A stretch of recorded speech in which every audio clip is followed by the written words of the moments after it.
اور اس کے رسول نے، وقالوا حسبنا اللہ، اور کہتے ہیں اللہ ہمارے لیے کافی ہے، سیؤتین اللہ من فضلہ ورسولہ، ان قریب پھر بھی بعد میں بھی اللہ تعالیٰ اور اس کے رسول ہمیں اپنے فضل سے نوازتے رہیں گے، انا الی اللہ راغبون، ہم اللہ کی طرف رغبت کرنے والے ہیں۔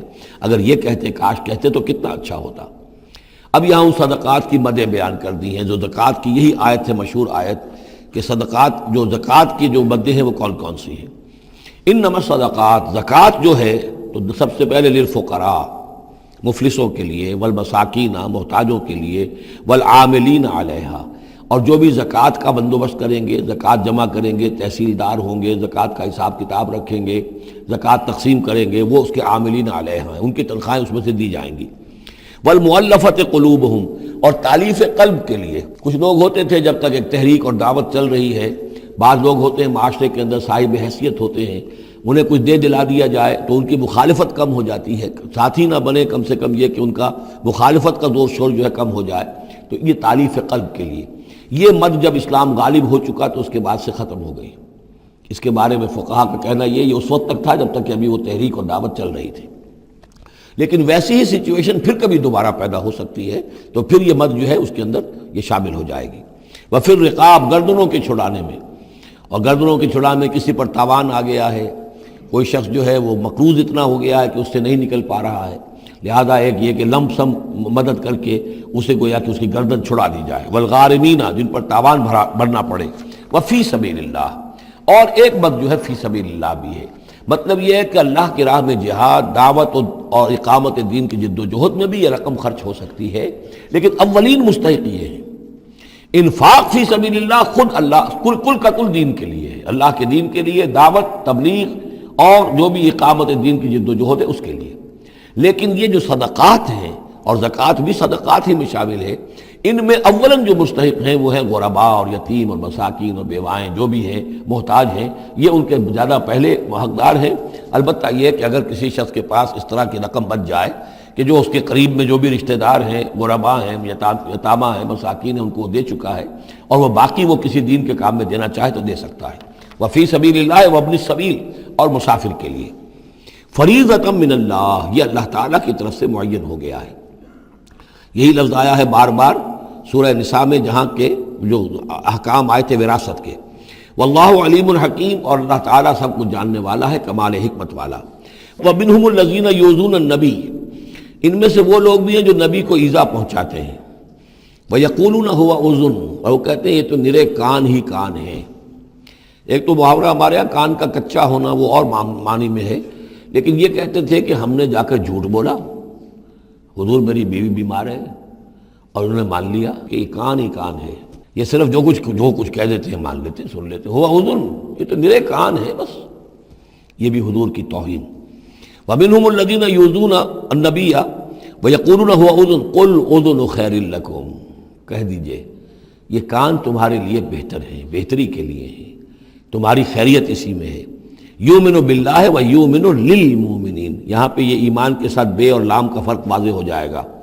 وہ یقین رکھتے ہیں اللہ پر اور بات مان لیتے ہیں مومنوں کی، یہ ان کی شرافت ہے، یہ ان کی نجابت ہے، یہ ان کی مروت ہے۔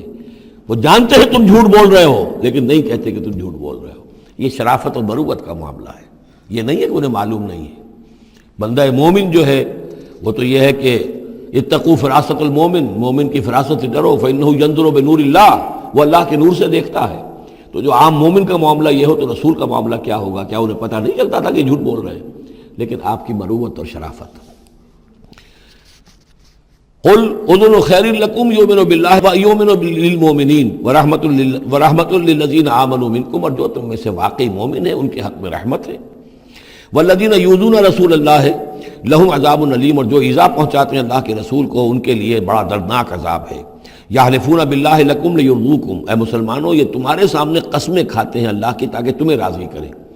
اب ظاہر بات ہے کہ حضور کا تو جا کر بہانہ جو کیا اور لے کر آ گئے، اب مسلمانوں سے بھی کہہ رہے ہیں، قسمیں کھا کھا کر اپنے یقین دلا رہے ہیں کہ ہم مخلص ہیں، آپ ہمارا شک نہ کریں۔ یحلفون باللہ لکم لیرضوکم، تاکہ تمہیں راضی کر لیں۔ واللہ ورسولہ احق ان یرضوہ، اللہ اور اس کا رسول زیادہ حقدار ہیں کہ وہ انہیں راضی کریں، ان کانوا مومنین، اگر وہ واقعتاً مومن ہیں۔ الم یعلموا انہ من یحادد اللہ ورسولہ، کیا وہ جانتے نہیں ہیں کہ جو کوئی بھی مقابلہ کرے گا اور سرکشی کرے گا اللہ اور اس کے رسول کے مقابلے میں آ جائے گا، فان لہ نار جہنم خالدا فیہا، تو اس کے لیے تو جہنم کی آگ ہے جس میں وہ ہمیشہ ہمیشہ رہے گا، ذالک الخزي العظیم، اور یہ بہت بڑی رسوائی ہے۔ یحذر المنافقون ان تنزل علیہم سورۃ تنبئہم بما فی قلوبہم، اے مسلمانوں یہ منافق ڈرتے رہتے ہیں کہ کہیں ایسا نہ ہو کہ مسلمانوں پر کوئی ایسی صورت نازل ہو جائے کہ جو ان کو ہمارے دلوں کی حالت بتا دے۔ اللہ کی طرف سے وحی آ سکتی ہے، ہم جو کہ جھوٹ بول رہے ہیں ہمارا پردہ چاک کر دیا جائے اور ہمارا جو ہے وہ پوری لیے ہمارے لیے شامت آ جائے۔ قل استہزئوا، کہیے کہ نہیں ڈرتے، ابھی تم استہزاء کرتے رہو، ان اللہ مخرج ما تحذرون، لیکن بہرحال ایک وقت آئے گا جس چیز سے تم ڈر رہے ہو اللہ اسے ظاہر کر دے گا، عیاں کر دے گا۔ وَلَئِن سَأَلْتَهُمْ لَيَقُولُنَّ، اور اگر آپ ان سے پوچھیں گے تو کہیں گے اِنَّا كُنَّا نَخُوضُ وَنَلْعَبُ، وہ جب بکواس کرتے تھے آپس میں، حضور کے خلاف بات کر رہے ہیں، کسی مومن صادق کے اوپر کوئی تہمت لگا رہے ہیں، اب اگر کسی نے جا کر کوئی بات بتا دی حضور کو کہ فلاں شخص تو یہ کہہ رہا تھا، عبداللہ ابن ابی یہ کہہ رہا تھا، فلاں نے یہ کہا ہے، حضور نے بلایا، طلب کیا، پوچھا، تو اب وہاں پر آئیں گے وَلَئِن سَأَلْتَهُمْ، اگر پوچھیں گے باز پرس کریں گے آپ ان سے، لَيَقُولُنَّ، وہ لازماً کہیں گے اِنَّمَا كُنَّا نَخُوضُ وَنَلْعَبُ، یہ تو ویسے ہی ذرا گپ بازی میں لگے ہوئے تھے، یہ تو تھوڑی سی جو تھی ہماری گفتگو جو ہو رہی تھی وہ لائٹ وین میں گفتگو ہو رہی تھی، اس کو خامخواہ اس شخص نے جو ہے وہ سنجیدگی سے لے لیا، ہم کھیل رہے تھے دل لگی میں، یہ بات ہم نے کہہ دی تھی۔ قُلْ أَبِاللَّهِ وَآيَاتِهِ وَرَسُولِهِ كُنتُمْ تَسْتَهْزِئُونَ، کہیے تو کیا تم اللہ کے ساتھ اور اس کی آیات کے ساتھ اور اس کے رسول کے ساتھ استہزاء کر رہے تھے؟ تمسخر، یہ دل لگی تمہاری، بازی بازی بارش بابا ہم بازی، اب اللہ اور رسول جو ہیں اور اس کی آیات جو ہیں وہ بھی تمہارے لیے تختہ برس بن گئی ہیں استہزاء اور تمسخر کا۔ لا تعتذروا، اب بہانے مت بناؤ، قد کفرتم بعد ایمانکم، تم کفر کر چکے ہو اپنے ایمان کے بعد، ان نعفو عن طائفۃ منکم، اگر ہم تمہاری ایک جماعت کی طرف سے درگزر کریں گے، نعذب طائفۃ، تو کسی دوسری جماعت کو ہم عذاب بھی اب دیں گے، اب وہ وقت آ رہا ہے کہ تمہیں سزائیں بھی ملیں گی، بأنہم کانوا مجرمین، اس لیے کہ وہ مجرم تھے۔ المنافقون والمنافقات بعضهم من بعض، یہ منافق مرد اور منافق عورتیں سب ایک دوسرے میں ہی سے ہیں، یعنی ان کی کا گٹھ جوڑ ہے۔ یامرون بالمنکر، یہ بدی کا حکم دیتے ہیں، بجائے اس کے کہ امر بالمعروف کرتے، یہ برائی کا حکم دیتے ہیں۔ وینہون عن المعروف، اور نیکی سے روکتے ہیں، مت خرچ کرو، سنبھال کے رکھو، پاگل ہو گئے ہو، آخر مستقبل کی فکر کرنی چاہیے، لہذا وہ نہیں عن المعروف اور امر بالمنکر۔ یامرون بالمنکر وینہون عن المعروف ویقبضون ایدیہم، اپنے ہاتھوں کو مٹھیوں کو بند رکھتے ہیں، خرچ نہیں کرتے۔ نسوا اللہ فنسیہم، انہوں نے اللہ کو بھلا دیا تو اللہ نے انہیں بھلا دیا، نظر انداز کر دیا۔ ان المنافقین هم الفاسقون، یقیناً یہی منافق ہے کہ جو سرکش ہیں، نافرمان ہیں۔ وعد اللہ المنافقین والمنافقات والکفار نار جہنم خالدین فیہا، اللہ نے وعدہ کیا ہے ان منافق مردوں اور منافق عورتوں سے اور تمام کفار سے آگ کا، جہنم کے آگ کا، خالدین فیہا، جس میں وہ ہمیشہ ہمیشہ رہیں گے، ہی حسبہم، بس وہی ان کے لیے کفایت کرے گی، ولعنہم اللہ، اور اللہ تعالیٰ نے ان پر لعنت فرما دی ہے، ولہم عذاب مقیم، اور ان کے لیے عذاب ہے قائم رہنے والا، مسلسل دائم اور قائم عذاب۔ کالذین من قبلہم، اسی طرح کے وہ لوگ، یہ بھی ان لوگوں کی مانند ہے کہ جو ان سے پہلے تھے، کانوا اشد منکم قوۃ، وہ تم سے کہیں بڑھ کر تھے طاقت میں، واکثر اموالا، اور بہت زیادہ تھے مال میں، واولادن، اور اولاد میں، یعنی یہ قومیں جو گزری ہیں کافروں کی، قوم سمود اور قوم عاد، وہ تم سے کہیں بڑھ کر تھی، قوت میں بھی اور اپنی تعداد میں بھی، مال میں، اولاد میں۔ فاستمتعوا بخلاقہم، انہوں نے بھی اپنے اپنے وقت میں اپنے نصیب کا فائدہ اٹھا لیا، اپنا حصہ وصول کر لیا۔ فاستمتعتم بخلاقکم، اب تم بھی اپنا حصہ مکمل کر چکے ہو، اب تمہارا انجام بہت قریب آ چکا ہے۔ کما استمتع الذین من قبلکم بخلاقہم، جیسے کہ ان لوگوں نے اپنا حصہ وصول کر لیا تھا اور اس سے فائدہ اٹھا لیا تھا جو تم سے پہلے تھے۔ وخذتم کالذی خاضوا، اور تم نے بھی اسی طرح کی روش اختیار کی جو انہوں نے اختیار کی تھی۔ اولئک حبطت اعمالہم فی الدنیا والآخرہ، یہ وہ لوگ ہیں کہ جن کے تمام اعمال دنیا اور آخرت سب میں حبط ہو گئے۔ واولئک هم الخاسرون، اور یقیناً یہی ہے خسارے میں رہنے والے۔ الم یاتہم نبأ الذین من قبلہم، کیا ان کے پاس خبریں آ نہیں چکی ہیں ان کی جو ان سے پہلے تھے؟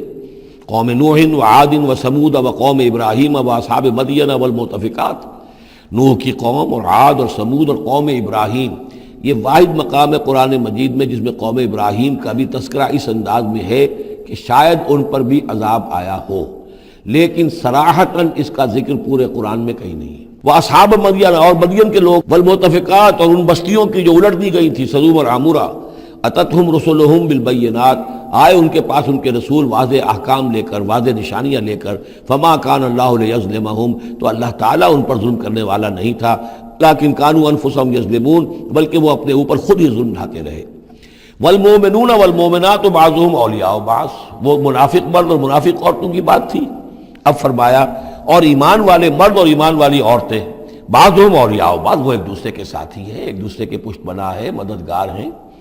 یامرون بالمعروف، ان کا طرز عمل یہ ہے کہ نیکی کا حکم دیتے ہیں، مشورہ دیتے ہیں، وہ ینہون عن المنکر، بدی سے روکتے ہیں، وہ یقیمون الصلاۃ، نماز قائم کرتے ہیں، وہ یؤتون الزکوٰۃ، اور زکوٰۃ ادا کرتے ہیں، وہ یطیعون اللہ ورسولہ، اور اللہ اور اس کے رسول کی اطاعت کرتے ہیں۔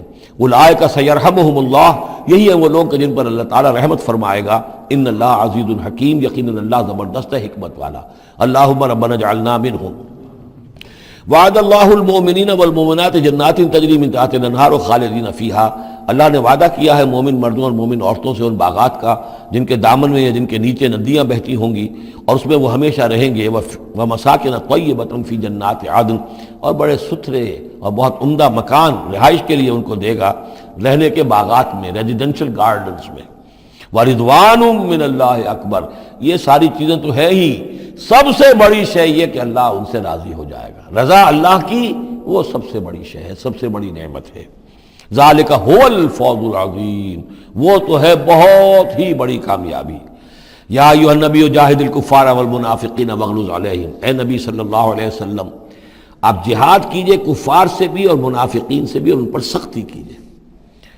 یہ دیکھیے آیت 2 مرتبہ آئی ہے قرآن مجید میں، یہ جو کہ تم سورہ تحریم میں بھی آئے گی جو کہ یوں سمجھیے 28ویں پارے کی آخری، یہاں پھر آئی ہے، لیکن یہاں لفظ جہاد کو نوٹ کر لیجئے، یہاں جہاد بمعنی قتال نہیں آ سکتا۔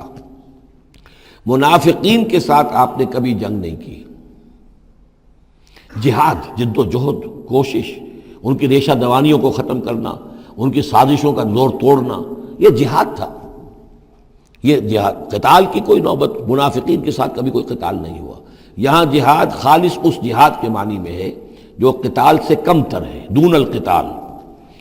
یا ایھا النبی جاہد الکفار والمنافقین، اے نبی آپ مجاہدہ کیجئے، جد و جہد کیجئے۔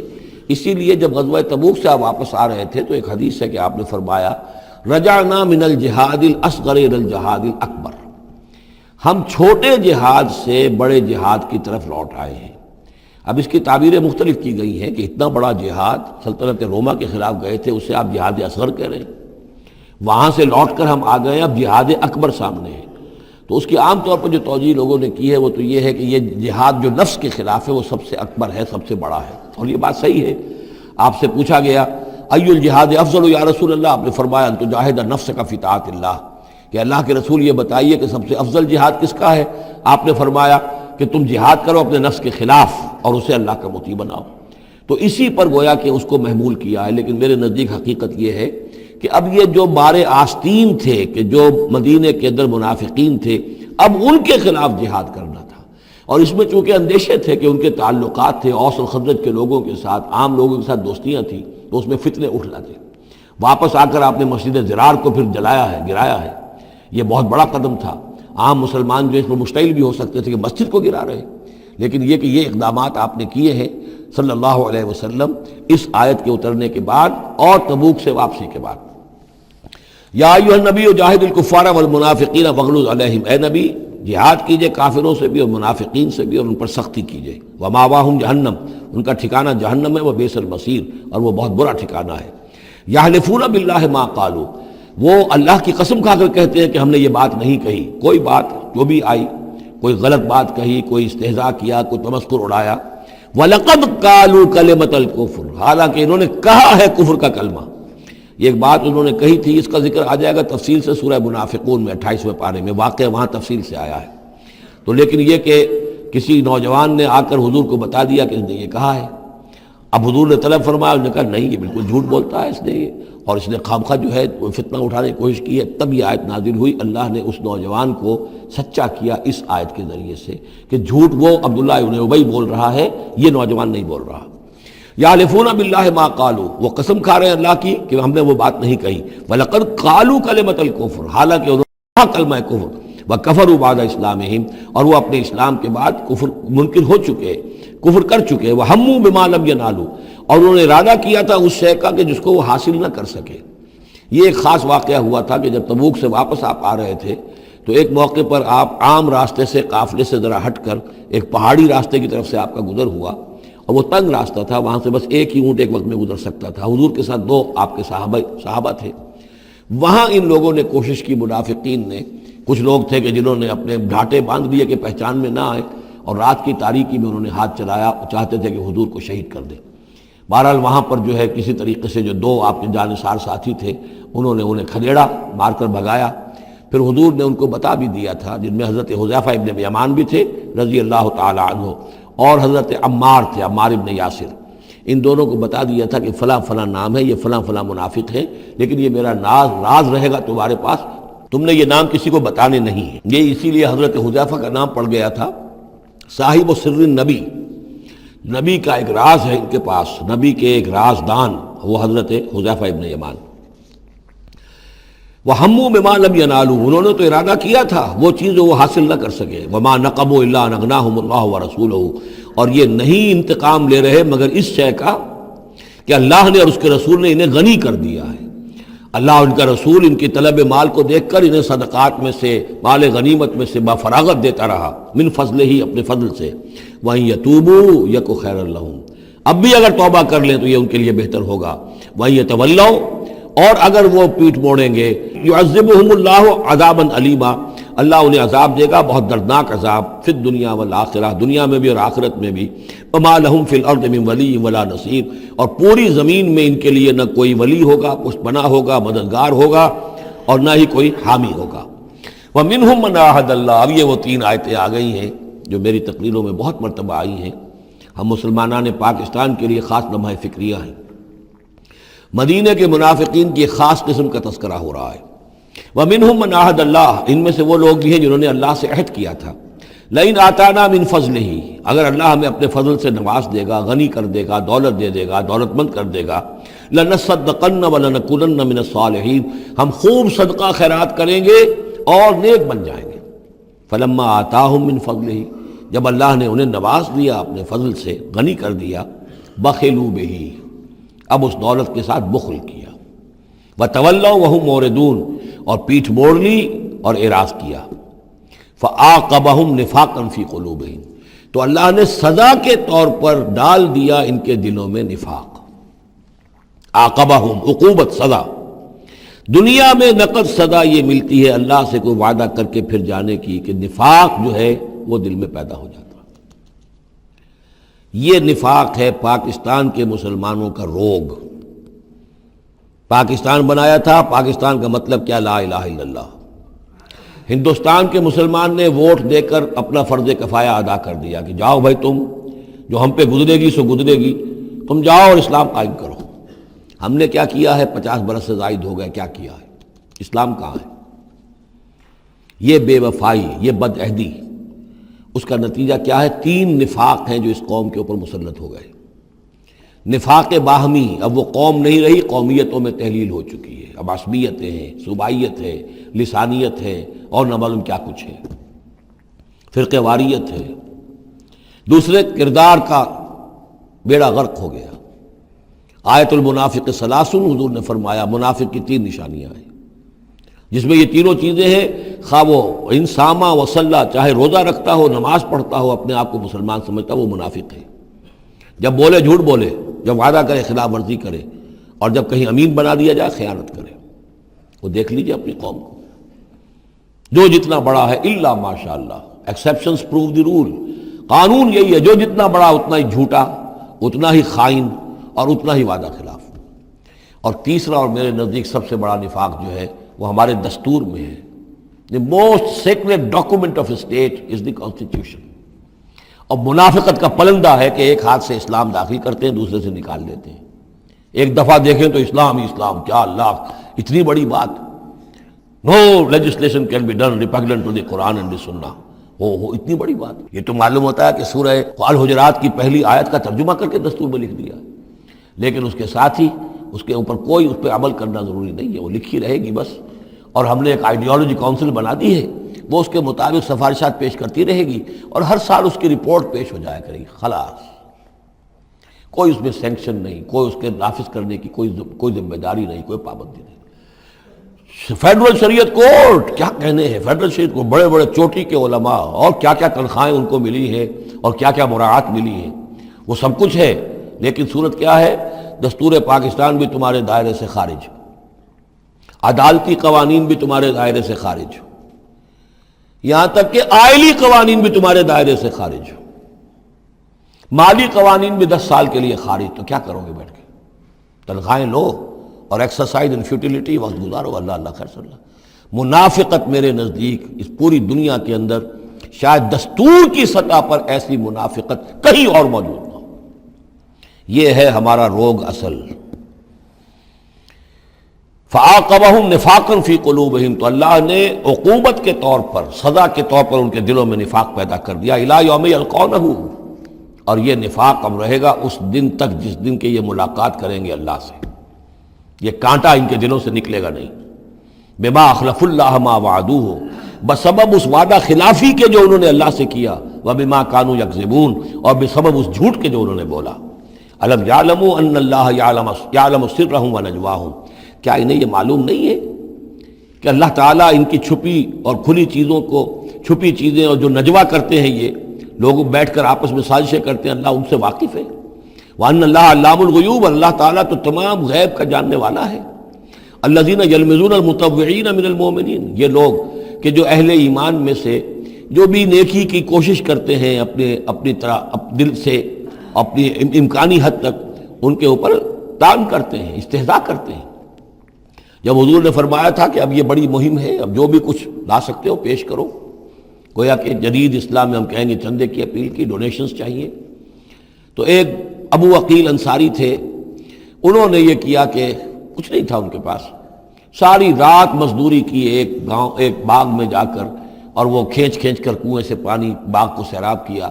صبح کو انہیں کچھ کھجوریں ملی، رات بھر کی مزدوری، آدھی لے جا کر اپنے گھر میں دے دی اپنے بیوی بچوں کو، اور آدھی لا کر حضور کی خدمت میں پیش کر دی۔ حضور نے فرمایا کہ یہ جو کھجوریں ہیں یہ پورے ڈھیر کے اوپر پھیلا دو، یہ سب پر بھاری ہیں۔ لیکن وہاں جو منافق تھے انہوں نے اب فقرے چست کرنے شروع، جی ہاں ان کھجوروں کے بغیر تو یہ مہم چل ہی نہیں سکتی تھی، کیا کہنے صاحب، یہ تو بہت بڑا صدقہ انہوں نے کیا ہے، بہت بڑا معاملہ ہے۔ تو یہ اب تانے دے رہے ہیں، ان کا دل دکھا رہے ہیں۔ الذين يلمزون المتطوعين من المؤمنين في الصدقات والذين لا يجدون الا جهدهم، وہ بیچارے کہ جن کے پاس اپنی محنت مشقت کے سوا کچھ ہے ہی نہیں، فيسخرون منهم، ان سے مذاق کرتے ہیں، ٹھٹے کرتے ہیں، سخر اللہ منهم، اللہ تعالیٰ ان کا مذاق اڑائے، ولهم عذاب علیم، اور ان کے لیے دردناک عذاب ہے۔ استغفر لهم، اب یہ سخت ترین آیت ہے قرآن مجید میں منافقین کے لیے، یا وہ تھی جو سورہ نساء میں تھی، ان المنافقین فی الدرک الاسفل من النار، منافق آگ کے سب سے نچلے طبقے میں ہوں گے۔ کیا یہ ہے؟ استغفر لہم، اے نبی اب آپ ان کے لیے استغفار کریں، او لا تستغفر لہم، یا ان کے لیے استغفار نہ کریں، ان تستغفر لہم 70 مرتن، اگر آپ 70 مرتبہ بھی ان کے لیے استغفار کریں گے، فلن یغفر اللہ لہم، تب بھی اللہ تعالیٰ انہیں معاف نہیں فرمائے گا۔ ذالک بانہم کفروا باللہ ورسولہ، یہ اس لیے کہ یہ اللہ اور اس کے رسول کے ساتھ کفر کر چکے، واللہ لا یہدی القوم الفاسقین، اور اللہ ایسے فاسقوں کو ہدایت نہیں دیتا۔ فرح المخلفون بمقعدہم خلاف رسول اللہ وکرہوا ان یجاہدوا باموالہم وانفسہم فی سبیل اللہ، بہت خوش ہو گئے وہ پیچھے رہ جانے والے جنہوں نے اجازتیں لے لی تھی حضور سے، ایگزمپشن لے لی تھی اپنے بیٹھ رہنے پر اللہ کے رسول کے پیچھے، اور انہوں نے برا سمجھا، ناپسند کیا کہ وہ جہاد کرتے اپنی جانوں اور مال کے ساتھ اللہ کی راہ میں۔ وَقَالُوا لَا تَنْفِرُوا فِي الْحَرِّ، اور وہ دوسروں سے بھی کہہ رہے تھے ہم تو لے آئے چھٹی رخصت لے آئے ہیں، تم بھی ذرا عقل کے ناخن لو، کہاں جا رہے ہو اس گرمی میں، اس شدید موسم کے اندر جا رہے ہو، پاگل ہو گئے۔ لا تنفروا فی الحر، اس گرمی میں مت نکلو۔ قل نار جہنم اشد حرا، نبی ان سے کہہ دیجئے جہنم کی آگ اس سے کہیں زیادہ گرم ہے۔ لو کانوا یفقہون، کاش کہ ان کو تفقہ حاصل ہوتا، فہم حاصل ہوتا۔ فلیضحکوا قلیلا ولیبکوا کثیرا، تو انہیں چاہیے کہ ہنسیں کم روئیں زیادہ، جزاء بما کانوا یکسبون، بدلہ اس کا کہ جو کمائی انہوں نے کی ہے۔ فإن رجعک اللہ الی طائفۃ منہم، تو اے نبی اگر اللہ تعالیٰ آپ کو لوٹا کر لے جائے، یہ 4 رکوع ختم ہو چکے تھے، 9ویں رکوع پر ان کے بارے میں تو تیقن کے ساتھ معلوم تھا کہ وہ غزوہ تبوک پر روانگی سے قبل آئے ہیں۔ یہ درمیان کا ہے کہ کچھ جاتے کچھ آتے، کچھ غزوہ تبوک کے وقت عین تبوک میں بھی وہی نازل ہوئی ہے، تو یہ وہ آیات ہیں۔ فإن رجعک اللہ، ظاہر بات ہے یہاں معلوم ہو رہا ہے کہ یہ کہیں تبوک میں یہ آیت نازل ہوئی ہے۔ اگر اللہ آپ کو لوٹا کر لے جائے ان کے کسی گروہ کے پاس، فاستاذنوک للخروج، اور پھر وہ آپ کے ساتھ نکلنے کی اجازت مانگے کسی اور دشمن کے خلاف، فقل لن تخرجوا معی ابدا، کہہ دیجیے گا اب تم میرے ساتھ کبھی نہیں نکلو گے، وہ آخری امتحان تمہارا ہو چکا، تم ناکام ہو چکے۔ ولن تقاتلوا معی عدوا، اور اب میرے ساتھ کسی دشمن کے ساتھ، میرے ساتھ ہو کر کسی دشمن کے ساتھ جنگ کرنے کا تمہیں موقع نہیں ملے گا۔ انکم رضیتم بالقعود اول مرۃ، تم پہلی مرتبہ راضی ہو گئے تھے بیٹھے رہنے پر، نفیر عام ایک ہی مرتبہ ہم نے کی اور تم پیچھے رہنے پر، بیٹھ رہنے پر راضی ہو گئے۔ فقعدوا مع الخالفین، اب ہمیشہ کے لیے پیچھے رہنے والوں کے ساتھ بیٹھ رہو۔ ولا تصلی علی احد منہم مات، اور اے نبی ان میں سے کوئی مر جائے تو اس کی نماز جنازہ ادا نہ کیجیے ابداً، کبھی بھی۔ ولا تقم علی قبرہ، اور اس کی قبر پر آپ کھڑے نہ ہوں۔ یہ دیکھیے یہ اب ان کی رسوائی کا سامان ہو رہا ہے۔ ابھی تک تو پردے پڑے ہوئے تھے، لیکن اب یہ ہے کہ حضور جو ہے جب انکار کرتے تھے کسی کی نماز جنازہ پر جانے سے معلوم ہو جاتا تھا کہ یہ منافق ہے، حضور نے اس کی نماز جنازہ میں شرکت سے انکار کیا۔ ولا تصلی علی احد منہم مات ابدا ولا تقم علی قبرہ، اور مت کھڑے ہوئیے اس کی قبر پر۔ انہم کفروا باللہ ورسولہ، یقیناً انہوں نے کفر کیا ہے اللہ اور اس کے رسول کے ساتھ۔ وماتوا وہم فاسقون، اور وہ مرے ہیں اسی حال میں کہ وہ نافرمان تھے۔ ولا تعجبک اموالہم واولادہم، یہ آیت پہلے بھی آ چکی ہے، آیت نمبر 55، صرف وہی ایک فرق ہے اس میں، وہاں فلا تعجب کا ہے، یہاں ولا تعجب کا۔ آپ کو زیادہ پسند نہ آئیں، اچھی نہ لگیں، نہ ان کے اموال نہ ان کی اولاد۔ انما یرید اللہ ان یعذبہم، یہاں لام کی بجائے ان آ گیا ہے، اللہ چاہتا یہ ہے کہ انہیں عذاب دے انہی چیزوں کے ذریعے سے دنیا میں، وتزہق انفسہم وہم کافرون، اور ان کی جانیں نکلیں اسی حالت کفر میں۔ وَإِذَا أُنزِلَتْ سُورَةٌ أَنْ آمِنُوا بِاللَّهِ وَجَاهِدُوا مَعَ رَسُولِهِ اسْتَأْذَنَكَ أُولُو الطَّوْلِ مِنْهُمْ وَقَالُوا ذَرْنَا نَكُن مَعَ الْقَاعِدِينَ رَضُوا بِأَن يَكُونُوا مَعَ الْخَوَالِفِ وَطُبِعَ عَلَى قُلُوبِهِمْ فَهُمْ لَا يَفْقَهُونَ۔ صدق اللہ العظیم۔ سورہ توبہ میں ابھی یہی منافقین کا بیان چل رہا ہے،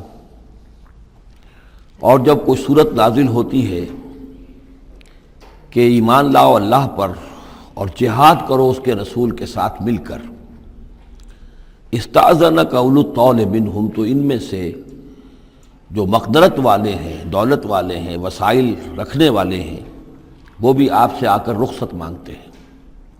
وقالوا ذرنا نکن مع القاعدین، اور کہتے ہیں کہ ہمیں چھوڑ دیجئے، رہنے دیجئے، ایگزمپٹ کر دیجئے، ہم یہیں بیٹھ رہنے والوں میں شامل ہو جائیں۔ رضوا بأن یکونوا مع الخوالف، وہ اس پر راضی ہو گئے کہ پیچھے رہنے والی عورتوں میں شامل کر دیے جائیں، یعنی جنگ کرنا مردوں کا کام ہے، اور خواتین کو چونکہ پیچھے بچے اور خواتین ظاہر بات ہے کہ گھروں میں رہ جانے والے تھے، تو انہوں نے اپنے لیے یہ مقام پسند کیا، یہ ایک طرح کا ان پر طنز ہے۔ رضوا بأن یکونوا مع الخوالف وطبع علی قلوبہم فہم لا یفقہون، تو ان کے دلوں پر مہر کر دی گئی اور اب وہ سمجھ نہیں سکتے۔ لیکن الرسول والذین آمنوا معہ، اس کے برعکس اللہ کے رسول صلی اللہ علیہ وسلم اور جو لوگ ان کے ساتھ ایمان لائے، جاہدوا باموالہم وانفسہم، انہوں نے جہاد کیا اللہ کی راہ میں، اپنے اموال سے بھی اپنی جانوں سے بھی۔ وَأُولَٰئِکَ لَهُمُ الْخَيْرَاتُ، یہ وہ لوگ ہیں جن کے لیے بھلائیاں ہیں، خوبیاں ہیں، نیکیاں ہیں، اچھا اجر ہے۔ وَأُولَٰئِکَ هُمُ الْمُفْلِحُونَ، اور یقیناً یہی لوگ ہیں فلاح پانے والے، آخری منزل مراد کو پا لینے والے۔ فلاح کے لفظ پر انشاءاللہ تفصیلی گفتگو جو ہے وہ سورہ مومنون کے شروع میں ہوگی۔